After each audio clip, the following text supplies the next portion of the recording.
بہت ہی پورس اور چیپ لوگ آئے ہوئے ہیں یہاں پر.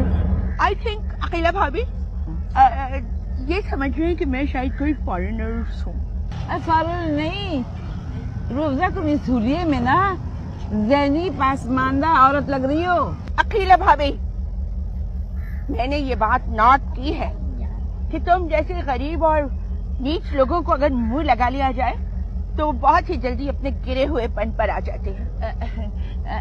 دیکھو ناراض نہیں ہو، ہم کتنے پیارے سفر پہ جا رہے ہیں تو ہمیں پیار سے رہنا چاہیے نا. میں تو مذاق کر رہی تھی، ویسے تم بالکل امامہ کی بیوی لگ رہی ہو. تھینک یو عقیلہ بھابھی، مجھے امریکہ کے گورنر کی خاتون اول سے ملانے کے لیے.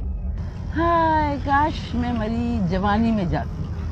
کیسی دلی تمنا تھی میری کہ میں کسی کندھے پہ سر رکھ کر برف میں چلتی جاتی اور کہاں لگتی تو مجھے بڑھ کر تھام دیتی اور کہے کہ خالہ دیکھ کر چلنا، اس عمر میں اگر ہڈیاں ٹوٹ جائیں تو پھر جوڑنا مشکل ہوتا ہے. میں نے جوانی کہا ہے، لگتا ہے تم نے سنائی بھی کم دینے لگا ہے. اصل میں یار عقیلہ بھابھی ہم جیسے ینگسٹر اپنے آپ میں اتنے مگن ہوتے ہیں کہ ہمیں تم جیسے آل سٹیزنز کی بات تو سنائی ہی نہیں دیتی.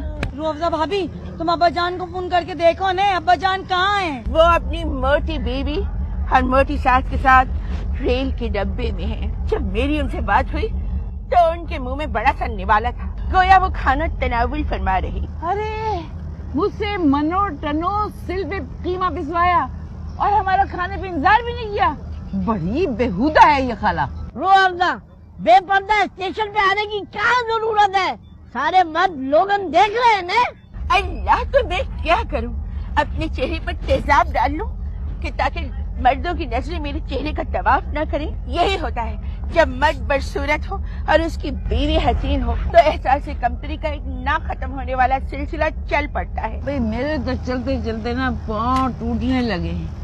پتہ ہے روح افزا، ایک دفعہ میں ٹرین میں کوٹری گئی تھی تو راستے میں ٹکٹ چیک کرنے والا ٹی آ گیا. اب میں تو بغیر ٹکٹ کی سواری کرتی ہوں. بھائی اس نے تو مجھے ایسے گھورا اور ایسی دھمکیاں دی. میں نے پتہ کیا کیا، میں نے اس کا بڑے پیار سے ہاتھ پکڑا اور ایسے پیار سے اس کی آنکھوں میں آنکھیں ڈال کے دیکھی، بس وہ تو لٹو ہو گیا.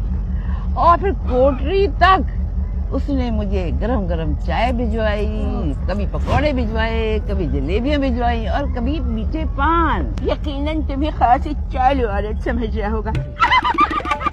اصل میں عقیلہ بھابھی تم جیسی لوور مڈل کلاس سے بلانگ کرنے والی عورتوں کے لیے عزت بڑی سیکنڈری چیز ہوتی ہے، اور ہم جیسی ایلائٹ کلاس گرلز عزت کے لیے اپنی جان بھی دے دیتے ہیں.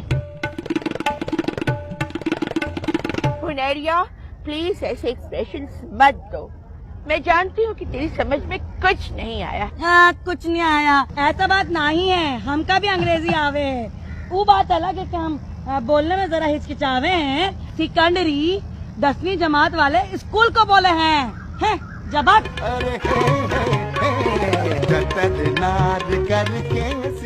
عقیلہ بھابھی میں نے کبھی کسی جاہل کو اپنی جہالت ایڈمٹ کرتے نہیں دیکھا. Same class with بنریا.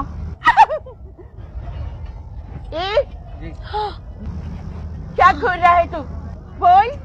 بیوٹی کو سراہنا کوئی غلط بات نہیں ہے، کوئی معیوب بات نہیں ہے، مگر سرے عام شریف لڑکیوں کو یوں بےہودہ انداز میں تکنا بہت ہی معیوب بات ہے، جس کے لیے میں